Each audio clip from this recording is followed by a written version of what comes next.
Nuestra revista En Tiempo Real se suma hoy a las celebraciones por el Día del Archivero Cubano. En este segundo momento de entrevista vamos a retomar el diálogo con Elvira Corbelle Sanjurjo, directora del Archivo Nacional de Cuba, y con Raúl Ramos Cárdenas, especialista de procesos técnicos de esa institución. Vamos a hablar en este segundo momento sobre un hecho muy significativo, y es que este jueves se inscribió en el Registro de la Memoria del Mundo un expediente con documentos de Carlos Manuel de Céspedes. Hábleme un poco de la actividad y qué valor tienen estos documentos, en qué consisten y qué significa inscribirse estos archivos. Bueno, por primera vez se lograron aunar los esfuerzos de 4 instituciones patrimoniales en Cuba: la Biblioteca Nacional José Martí, el Museo Casa Natal de Bayamo, Carlos Manuel de Céspedes, el Archivo de la Oficina del Historiador de la Ciudad de La Habana y el Archivo Nacional, que poseen dentro de sus colecciones documentos originales del padre de la patria. Se inscribieron en el Registro Nacional de Memoria del Mundo de la UNESCO, que le da un carácter de legalidad, pero además es el compromiso por preservar esta valiosa documentación, y que también, bueno, pues estén restaurados y digitalizados, accesibles a los públicos, a los diferentes usuarios. Entre ellos están los 2 diarios, las 2 partes del diario de Carlos Manuel de Céspedes.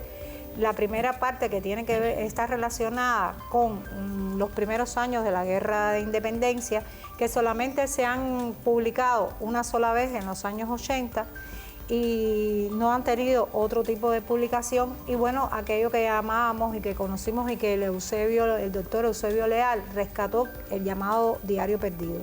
Pero también están las cartas personales a su esposa Ana de Calzada. El Archivo Nacional conserva más de 30 de este epistolario, donde está de manifiesto todo el ideal por la independencia de Cuba de Carlos Manuel de Céspedes, pero además todas sus proyecciones como hombre de pensamiento avanzado de su época.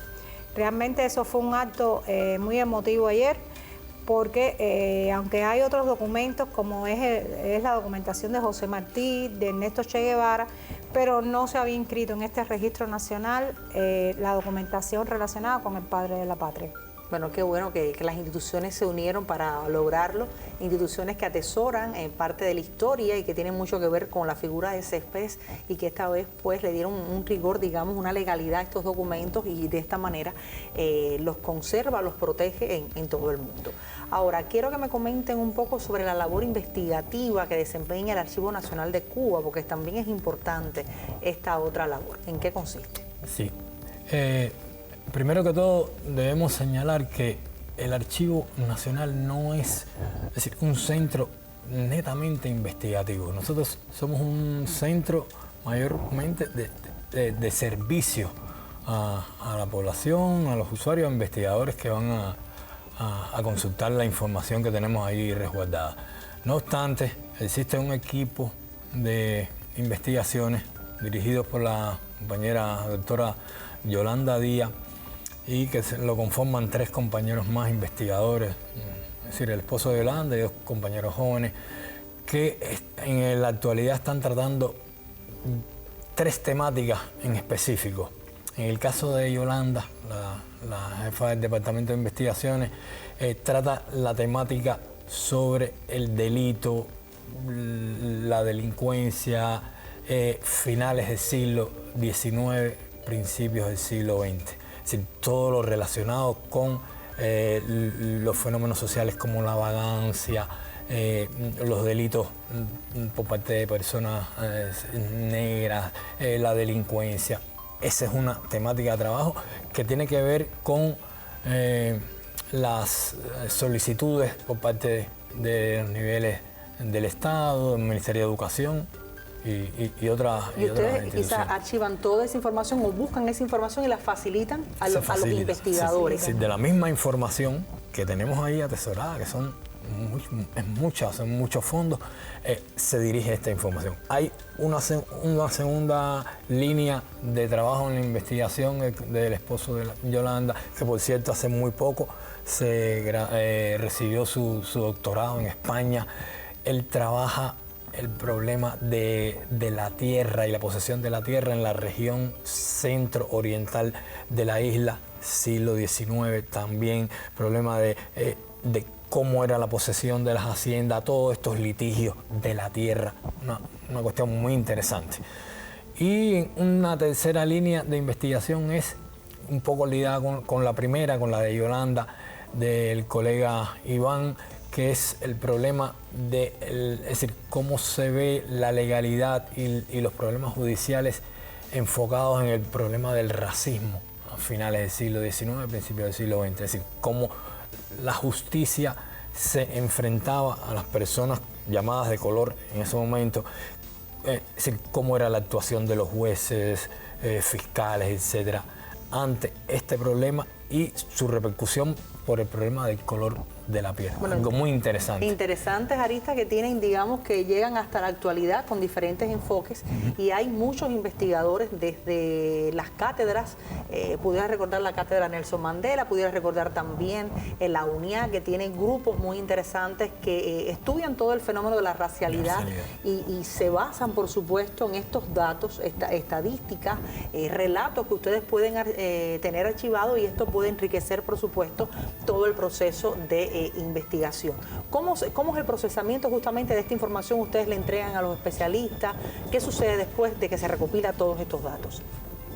Bueno, nosotros en el archivo se procesa la información a partir de la aplicación de normas internacionales de descripción archivística, o sea, se definen puntos de acceso para la información, para que los usuarios, o sea, facilitarle esos recursos de información a los usuarios.